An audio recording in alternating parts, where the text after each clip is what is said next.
Hi, this is Pawan and I welcome you to my YouTube channel. In today's lesson, I'm going to be showing you a very unique strumming pattern that was used in two songs. Both of them were composed by R D Burman. One was from the film Ajnabi, the song was Dono, Premi, and the other was Hoga Tumse, Kaun from the film Zamane, Dikhana. Both were shot on moving trains, so the pattern gives you the feel of moving train, and the scales are pretty close by. One was in F, the other is in F sharp, so pretty much the chords are also very similar. So let's take a look at the pattern and then we'll play along with the backing tracks as well. Now let's take a look at the chord that you need to know. The song Hum Dono Do Premi is in the key of F sharp major, so you need to know F sharp major. You need to know E major. You could play it here, or better still play it here because you'll be able to add muting effects. So F sharp major, E major. The song Hoga Tumse Pyara Kaun is in the key of F. And so you need to know F, you need to know E flat, you'll have to play it over here. You also need B flat major, and at times they've also used F suspended fourth. So let's take a look at the strumming pattern and how it will sound. I'll play it for you in the original speed in the key of F sharp, that's the one which is used in Hum Dono Do Premi. I'll be using bar chords throughout this lesson, so I hope you're familiar with bar chords, and I'll be using a lot of muting effects to give it the original feel. So let's see how it sounds.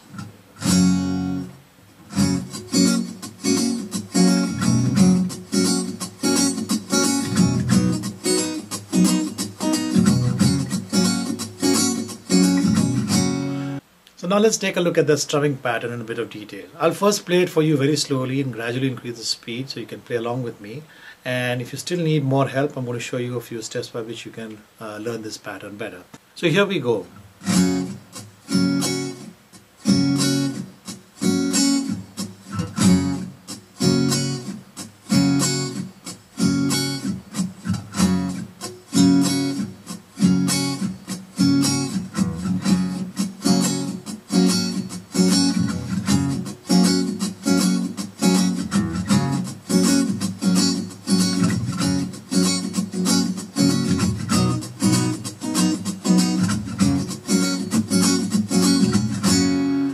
Now, if you're not sure what we did over there, then let me try and explain this to you in a different way. Let's first play 16 strokes, 8 down and 8 up alternating. Let's play them very slowly together, and we will not be adding any muting effects here. We will just put stress on some of the strokes as I call them out. So first let's play with stress on stroke number 1. So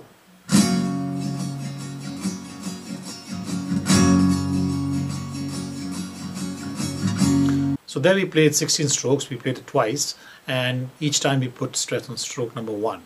Now let's add stress on strokes 1 and 4 as well. So 1 is a down stroke and 4 is an up stroke. So here we go.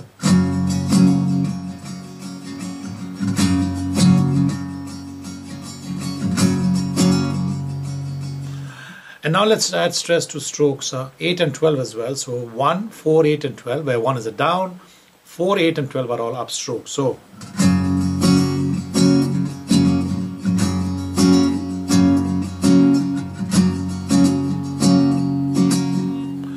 and now let's mute these 4 strokes that we put stress on. So strokes 1, 4, 8 and 12 will be muted like this.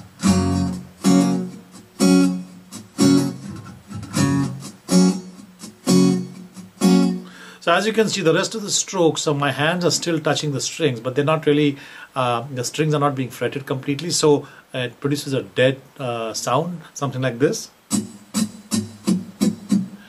So those are the fillers in between those 4 strokes, which are 1, 4, 8 and 12. So it's basically a down, up, up, up, and the rest are all being muted. So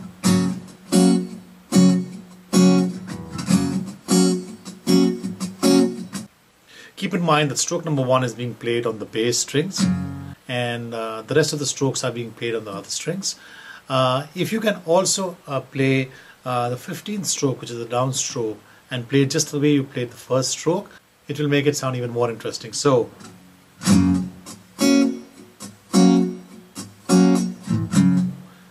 as you can see, the last down stroke was actually stroke number 15 in the full pattern of 16 strokes, and I played that just the way I played the first stroke. But if you now play all of these 16 strokes continuously, then that last stroke combines with the first stroke of the next series to give an effect like this.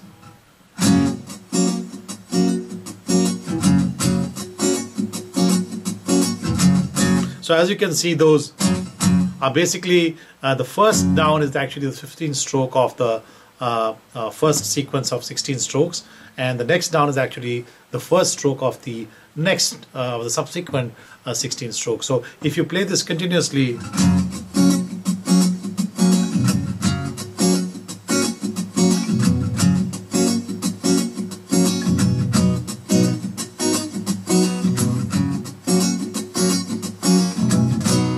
when I play along with the backing track, you will see me frequently changing the chord even in the midst of those 16 strokes. Now that's a little tricky, and once you get these 16 strokes right, you'll be able to figure it out. But if you're not able to switch those chords, stay with the main chord itself and it'll still sound okay.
So I hope you enjoyed the lesson with that interesting strumming technique.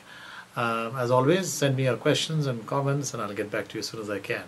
Thank you and see you again.